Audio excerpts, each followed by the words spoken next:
Jadi negara Bollywood ini ikut dalam perburuan terhadap vaksin COVID-19. Kini sudah ada proyek vaksin asal India yang siap memasuki tahap uji coba ke manusia. Sejumlah relawan di India akan diimunisasi dengan vaksin baru virus corona buatan lokal pada bulan Juli oleh perusahaan yang berbasis di Hyderabad, Bharat Biotech. Ini adalah vaksin buatan India pertama yang dikembangkan dari jenis virus yang diisolasi secara lokal dan melemah di bawah kondisi laboratorium. Sebelumnya, tes pada hewan menunjukkan bahwa vaksin ini aman dan memicu respon imun yang efektif. Proyek ini menjadi satu dari sekitar 5 perusahaan di India yang juga sedang mengembangkan vaksin.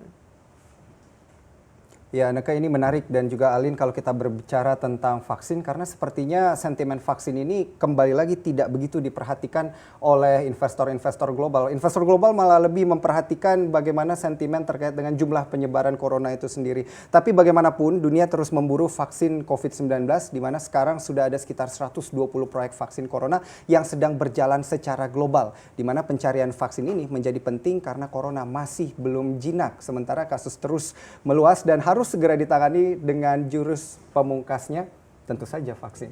Iya, vaksin, tapi ini juga tidak bisa cepat ya sampai ada vaksin yang pas dan juga bisa diproduksi massal dan didistribusikan secara besar-besaran. Kalau saat ini kita lihat sendiri kasus COVID-19 sudah lebih dari 10,4 juta kasus positif di seluruh dunia dan 508.000 kematian akibat dari corona. Artinya ini 1 orang meninggal dunia akibat COVID-19 setiap 18 detik. Bayangkan, Badan Kesehatan Dunia WHO pun mewanti-wanti kita harus siap-siap nih kalau terjadi kondisi yang paling buruk dari pandemi COVID-19. Karena bisa saja yang terburuk ini belum terjadi. Akan seperti apa ya wabah ini nantinya ya? Memang ini mengerikan sekali sih kalau kita pikirkan. Karena memang vaksin ini harus segera ditemukan begitu. Karena sudah banyak juga analis dan juga pengamat ekonomi yang menyatakan sebelum ditemukan vaksin ini, maka mungkin belum ada pemulihan ekonomi yang seutuhnya begitu.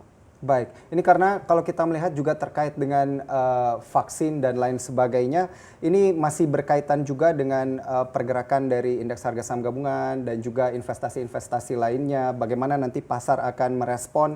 Tetapi tentunya ya kita berharap saja semoga yang terbaik dan yang tercepat untuk vaksin ini.